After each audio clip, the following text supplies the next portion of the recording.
Bonsoir. Euh, Ezra Ben Yosef de Netivot Olam a fait récemment une vidéo qui concerne les Ébionites et les Nazaréens. Il entend dans cette vidéo réfuter que les Nazaréens seraient identiques aux Ébionites. Euh, si ce n'était que cela, je ne puis que lui donner raison. Nazaréens et Ébionites sont clairement deux groupes différents. Le problème qu'il y a, c'est que Ezra Ben Yosef entretient une sérieuse confusion en ce qui concerne les Nazaréens. En effet, s'il est exact que les Nazaréens c'est le premier nom des chrétiens, donc c'est le nom que les chrétiens se donnent juste après la mort de Jésus, et puis à Antioche, quelques années après, ils changent ce nom en chrétiens.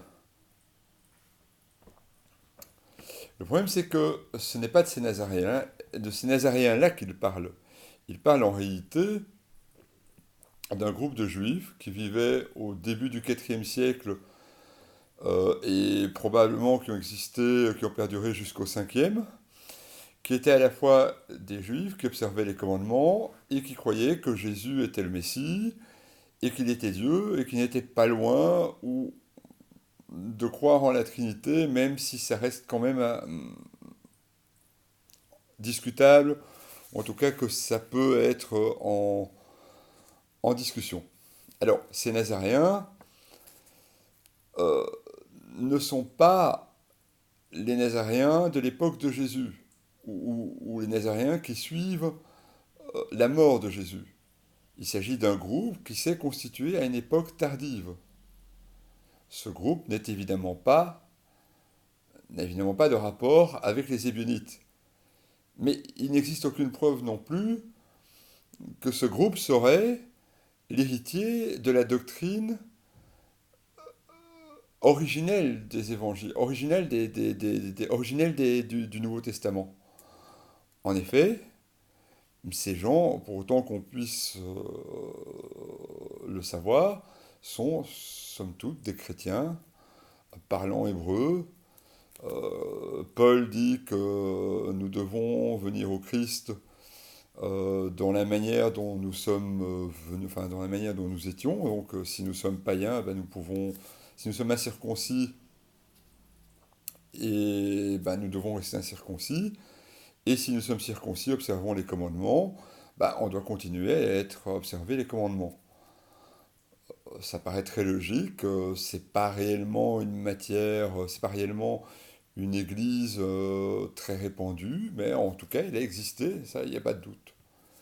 Mais malheureusement, ces Nazaréens-là ne sont pas les Nazaréens des origines.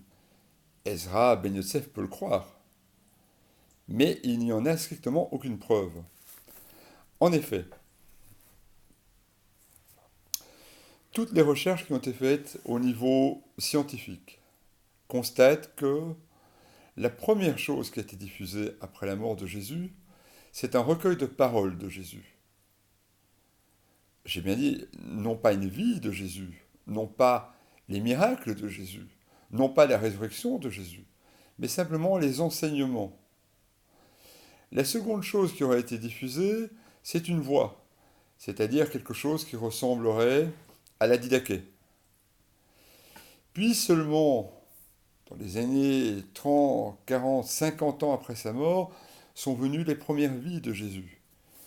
Et les discussions par rapport à sa naissance miraculeuse et à sa résurrection ne prennent cours qu'à la fin du 1er siècle, vers 900.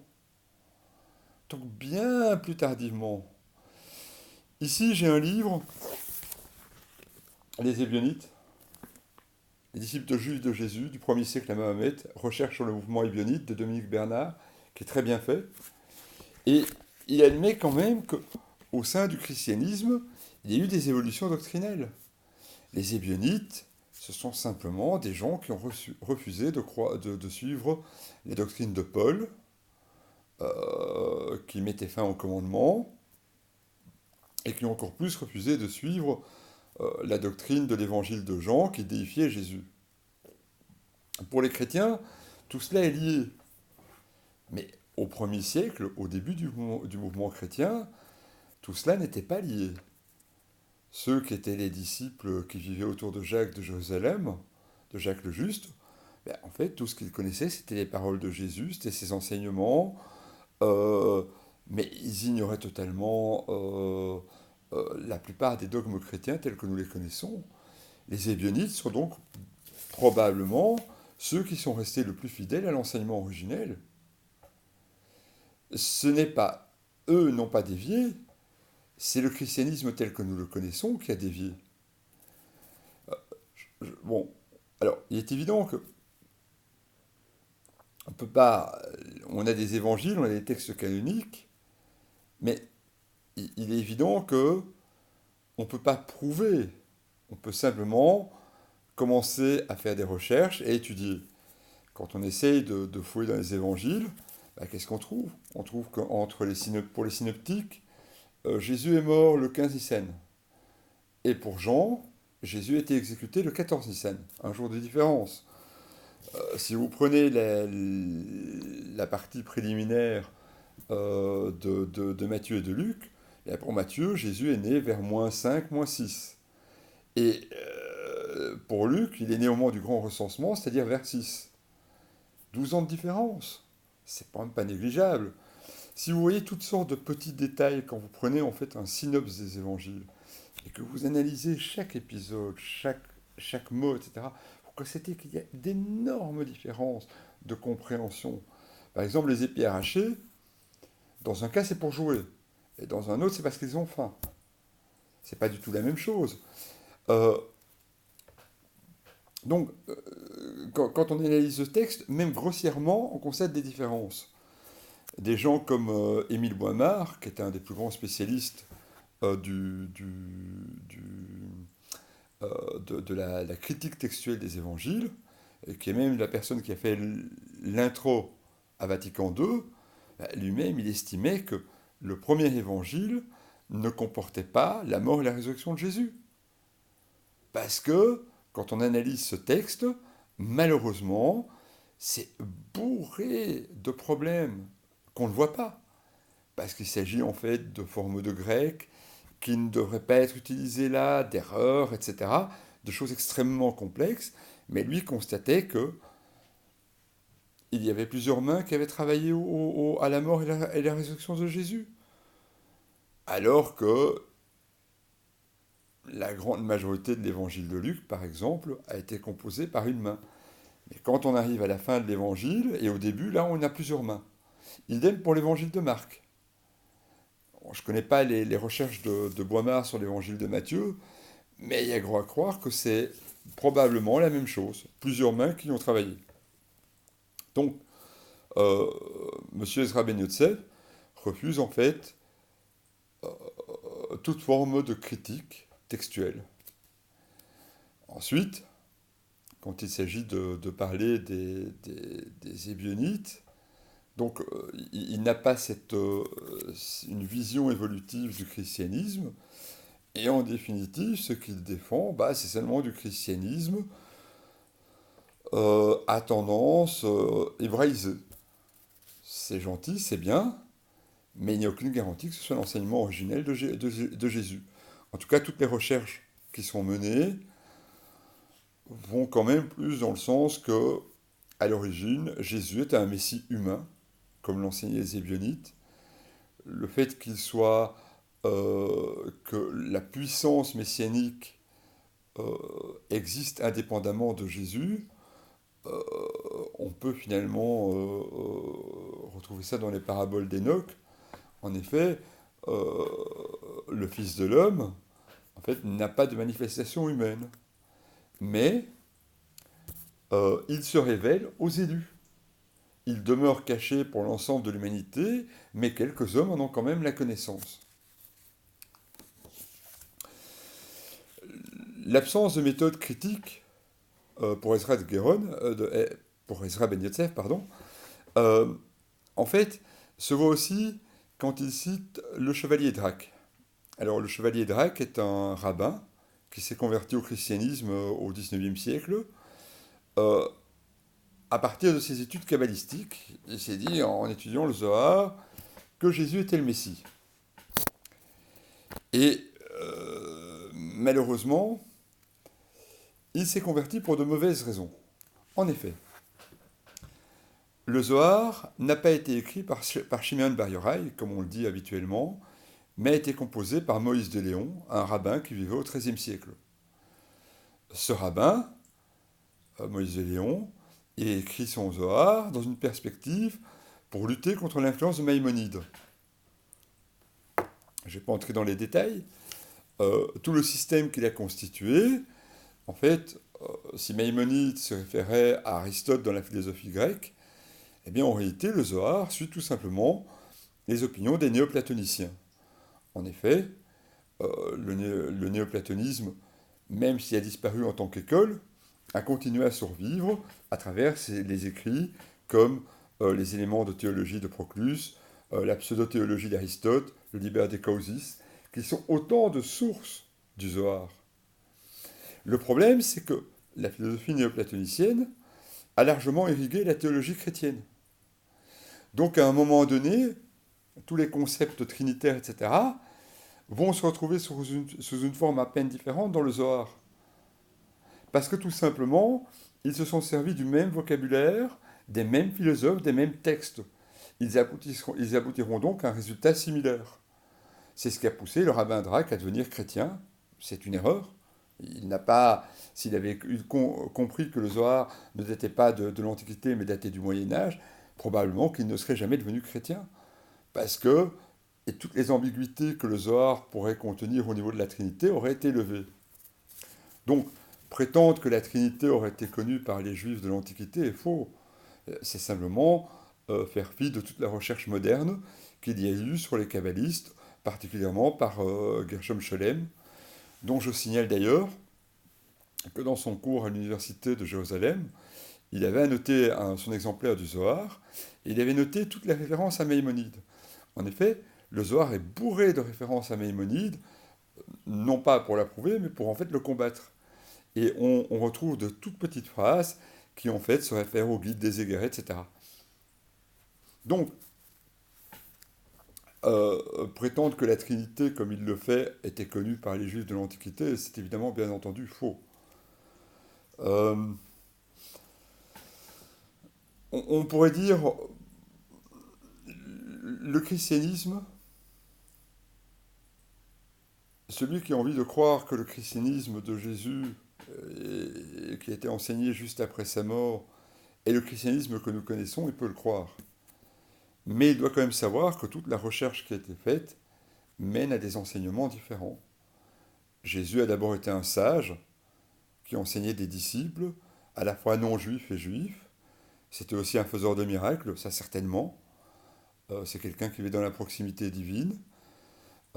Et c'est tout ce qu'on peut dire. Outre ces problèmes euh, historiques, on constate d'autres problèmes dans le Nouveau Testament, par exemple au niveau des traductions.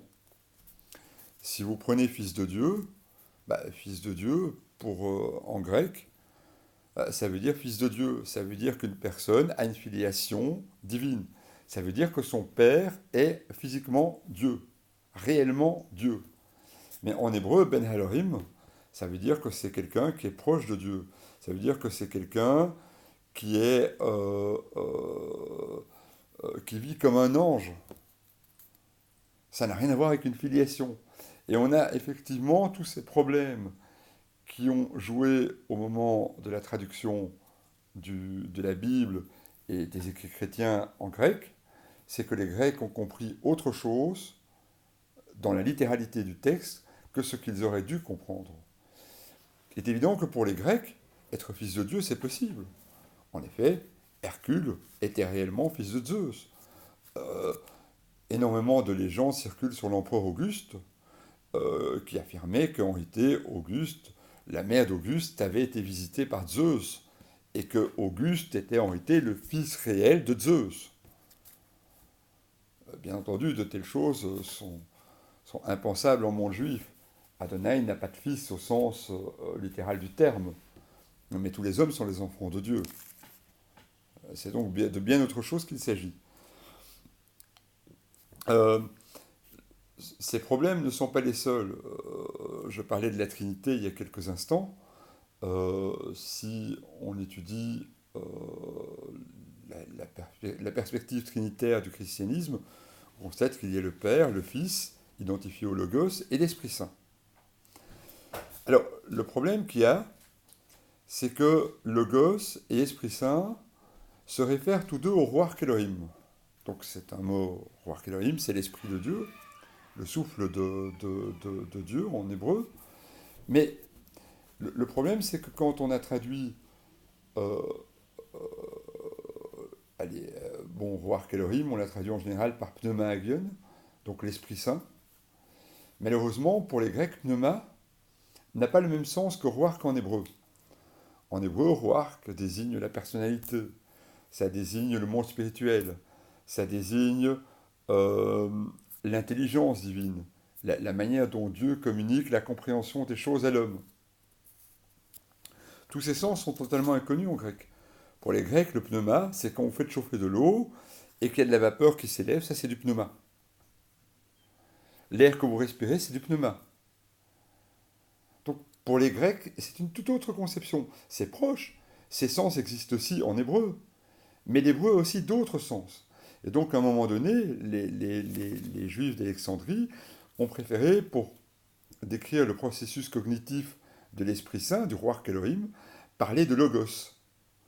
Mais donc en réalité, il n'y a pas une trinité. Il y a en fait, euh, simplement, il y a deux, puisque logos et Esprit Saint sont une seule et même chose. C'est deux manières de décrire la même chose au niveau de la manifestation divine. Donc déjà, on constate que tout ça échappe complètement à Ezra Ben Yotzef, qui en fait se focalise sur le sens littéral du texte grec du Nouveau Testament. Et c'est bien dommage. Alors, euh, on sait peu de choses sur les Ébionites. On sait peu de choses parce que tout simplement, les textes ébionites ont été détruits. Ils ont été détruits par les chrétiens. Et les Ébionites ont aussi disparu. On ne sait pas ce qu'ils sont devenus. Ils se sont probablement éteints. On pense que les Ébionites ont participé aux révoltes juives à Jérusalem au début du 7e siècle. Il faut savoir que depuis 400 à peu près, les empereurs chrétiens ont multiplié les lois antisémites. Le judaïsme a d'abord été une fausse religion, et puis les juifs ont commencé à être persécutés, la circoncision était permise, mais les conversions restaient interdites. Euh, quand les juifs construisaient une synagogue au 6e siècle, elle pouvait être saisie par l'église et ils pouvaient en faire une église. Les juifs étaient obligés d'admettre dans leur synagogue la lecture grecque de la traduction des Septante, et en plus, ils étaient obligés d'admettre dans leur synagogue que ce soit des prêtres chrétiens qui leur expliquent le sens du mot, le sens de, du texte, le sens du texte de l'Ancien Testament. Les rabbins n'avaient aucun droit d'enseigner. Quiconque se révoltait était arrêté, éventuellement condamné, mis à mort, exécuté. Bref, les Juifs, à un moment donné, en ont eu marre, se sont révoltés. Ils ont réussi à reprendre Jérusalem, et puis ils ont été battus par les forces de l'empereur Héraclius en 629, si je me souviens bien. C'est probablement à ce moment-là que les Ébionites disparaissent complètement de la terre, probablement tués dans les combats contre les chrétiens. Oui, effectivement, c'est probablement après que commence l'islam, qui soit dit en passant n'a pas grand-chose à voir avec l'ébionisme. Par exemple, l'islam croit que Jésus est fils de la Vierge. Pour les ébionites, c'est une absurdité. Jésus est fils de Joseph. Donc, parler en fait que l'ébionisme ou le judéo-nazaréisme serait aux origines de l'islam, c'est réellement en fait, comment expliquer, c'est réellement ne pas vraiment comprendre les doctrines ébionites, ou en tout cas le peu qu'on en sait. Donc, pour savoir ce que sont les ébionites, tout ce qu'on a, c'est les pères de l'Église. C'est principalement Tertullien, Irénée, Jérôme, Épiphane, qui ont parlé des Ébionites, un peu. On a quelques fragments de leur évangile. C'est un évangile Matthieu-Hébreu. Alors, on ne sait pas toujours très bien si Matthieu-Hébreu, c'est l'évangile des Ébionites, ou c'est l'évangile des Nazaréens, ou c'est... Donc, on a quand même beaucoup d'incertitudes. Ce qu'on est par contre certain, c'est que il ne disait pas que Jésus était le Messie, mais il disait qu'il était un Messie. Un Messie, ça veut dire que euh, le Messie, c'est un être extérieur à lui. Il est devenu Messie au moment de son baptême. Ça, c'est l'enseignement traditionnel des Ébionites. Alors, est-ce que les Ébionites sont des pharisiens ou des juifs d'une autre tendance? C'est très difficile à dire, parce que tout simplement, c'est pas documenté. Il y a certains néo-ébionites qui pensent que Jésus, en fait, était pharisien. Moi, je pense que c'est très difficile de croire que Jésus était pharisien, pour une simple raison, c'est que on ne voit pas pourquoi, si Jésus était réellement un prince davidide, pourquoi il aurait été aussi combattu par ses cousins. En effet, euh, les grandes familles rabbiniques sont en général des descendants directs du roi David.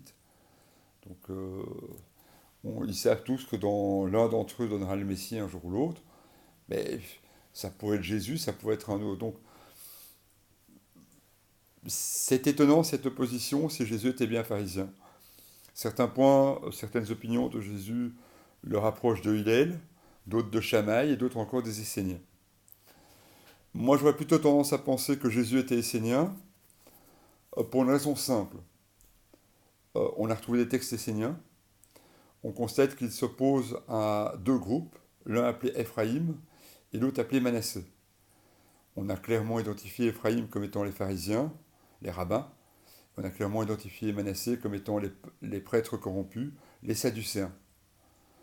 Or, très curieusement, Jésus attaque les mêmes ennemis que les auteurs des manuscrits de Qumran, les Esséniens. Et donc, à partir de ce moment-là, il est peut-être facile à déduire que Jésus était peut-être essénien, même si ses enseignements ne correspondent pas toujours à l'essénisme. Par exemple, les perspectives du Shabbat dans les évangiles ne sont beaucoup moins strictes que celles des Esséniens. Mais maintenant, c'est toujours le problème.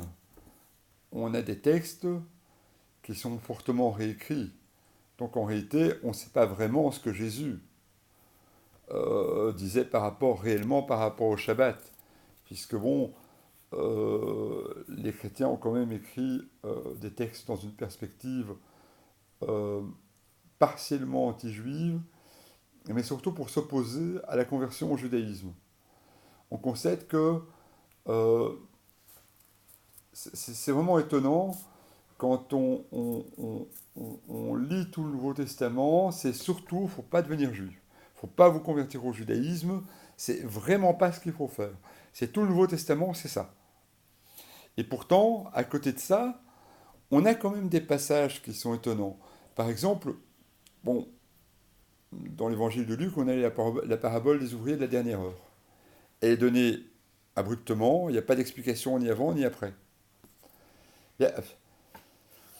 La seule explication, le seul sens que ça peut avoir, c'est que Jésus a discuté avec des gens qui estimaient, comme il y a des juifs qui disaient, que celui qui était juif de naissance aurait une plus grande récompense que celui qui s'était converti.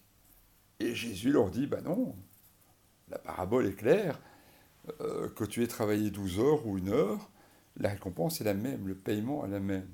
Bah, ça ne veut dire qu'une seule chose, c'est que le converti au judaïsme et le juif de naissance auront la même rémunération d'après leur pratique des commandements. Qu'importe qu'ils aient pratiqué 10 ans ou toute une vie. Il y a d'autres passages comme les deux fils qui pourraient aussi s'expliquer dans une perspective de conversion. Bon, je parlerai peut-être de ça un autre jour, mais en tout cas, c'est quelque chose qui était systématiquement masqué dans le Nouveau Testament. Et le premier nom des chrétiens, c'est Nazaréen. Alors, le christianisme passe son temps à dire que Nazaréen, ça vient de Nazareth. Alors d'abord, l'existence de Nazareth au 1er siècle, c'est encore très incertain. Bon. Il a dû exister un petit village, un petit hameau avec quelques maisons, on veut bien l'admettre, mais personne ne se serait appelé de Nazareth parce que personne ne savait ce que Nazareth, où se situait Nazareth. Pour donner un exemple, Nazareth est à 15 km de Séphoris, qui était quand même la capitale de Galilée. Nazareth n'était pas connu. Donc l'idée qu'il se sera appelé Nazaréen à cause de Nazareth, c'est faux. Et ensuite, si c'était à cause de Nazareth, il se sera appelé les Nazarétiens, ce qui n'est pas le cas. Donc Nazaréen décalque probablement un mot hébreu. Le seul qui est le plus crédible, c'est Notserim. Et Notserim, c'est un mot qui veut dire à la fois envahisseur et sentinelle. On retrouve ces deux sens dans le prophète Jérémie, où il dit en fait que Dieu enverra des envahisseurs pour attaquer les Juifs, pour les punir, parce qu'ils ont fait des fautes. Et dans un autre passage, il dit que les Notserim vont venir à Jérusalem pour dire, nous aussi, nous croyons dans le vrai Dieu, dans Adonai. Donc pour moi, Notserim chez Jérémie désigne des non-juifs qui, suivant les cas, sont hostiles aux juifs et, suivant dans d'autres cas, se convertissent au judaïsme. Il est évident que Jésus entendait convertir des non-juifs au judaïsme. Donc, pas forcément au judaïsme pharisien, mais en tout cas au judaïsme dans lequel lui croyait. Donc, pour moi, le sens le plus simple de Nazaréen, c'est Notserim. On peut discuter de beaucoup de choses, hein, mais c'est un sens qui est évident, crédible. Et la transformation en Nazareth, elle fallait bien donner une explication. Il fallait bien trouver un motif pour lequel ils se sont appelés Nazaréens. Bah oui, ça vient de Nazareth. Ils appellent même Nazareth Nazara. Nazara, c'est Netzer. Donc, il y a effectivement beaucoup de choses qui sont cachées dans le christianisme des origines, des choses qui ont été effacées. Je voudrais quand même rappeler que la critique, qu'actuellement, la datation de nos évangiles, donc la forme dans laquelle on les connaît, si on prend un érudit comme Christian Bernard Amfou, lui estime, il donne une période 110-120. Mais Bernard Amfou croit que les épîtres d'Ignace d'Antioche sont authentiques. Moi, je n'y crois pas. Donc, il existe des thèses qui ont quand même montré que Ignace d'Antioche était très douteux et que, par exemple, il n'était pas connu par Irénée de Lyon, qui est quand même le principal disciple de Polycarpe de Smyrne, qui est lui-même le principal disciple d'Ignace d'Antioche. On comprend mal comment il se fait que Irénée de Lyon ne connaisse pas Ignace d'Antioche ou ne l'utilise pas. Il y a un certain nombre de passages qui ont été interprétés comme pouvant se référer à la fin du IIe siècle, donc à une époque où les textes canoniques sont complets. Donc, si Ignace d'Antioche est un faux, tous les arguments prétendant que les évangiles sont complets en 110-120 ne tiennent pas. Les évangiles dateraient alors, dans leur forme définitive, de 140. Ils seraient contemporains de Marcion. Donc, il y a des choses que, au niveau de la critique, on recherche, et on constate que ce n'est pas forcément en conformité à ce qui est enseigné dans le christianisme. Je vais dire encore un mot sur les Nazaréens.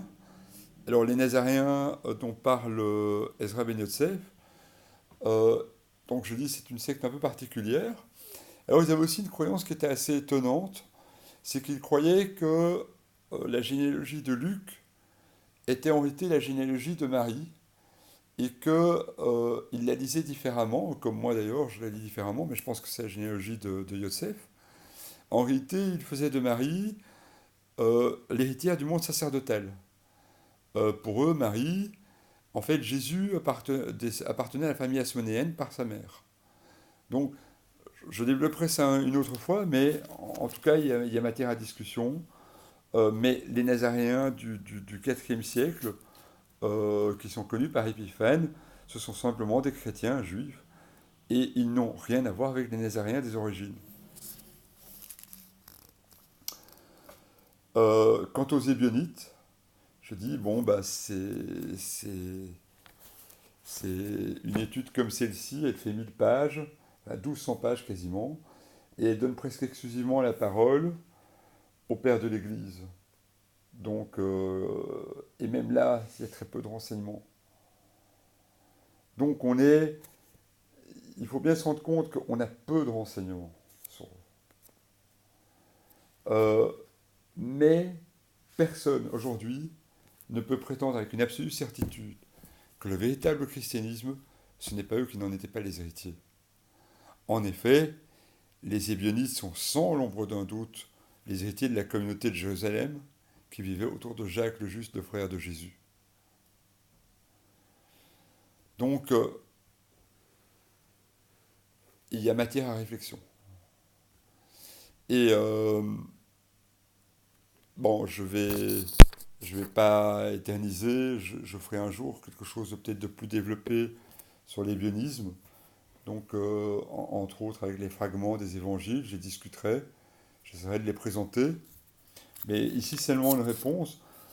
Bah, je veux seulement dire une chose. C'est bien que vous ayez compris les rapports avec la Torah. C'est une très bonne idée. C'est un peu dommage de partir dans une direction comme dire oui, ceux-là, c'est des hérétiques. Vous serez toujours l'hérétique de quelqu'un. Mais non, est-ce que ces débats, traiter tout le monde d'hérétique, c'est peut-être pas une bonne idée. Vous avez eu des problèmes avec des néo-ébionites de tendance pharisienne, rabbinique.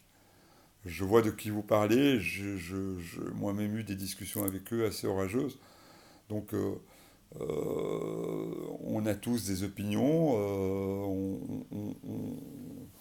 on est tous des chercheurs, et je pense qu'en fait, on doit essayer de se respecter les uns les autres. Pour le reste, oui, vous avez raison, les ébionites ne sont pas conformes, sont différents des Nazaréens du IVe siècle. Mais il n'existe aucune preuve que les Nazaréens du IVe siècle auxquels vous vous référez, Ezra Ben Yotsef, soient en réalité les héritiers, comment expliquer, ont en réalité des enseignements en conformité complète avec ce que Jésus a enseigné.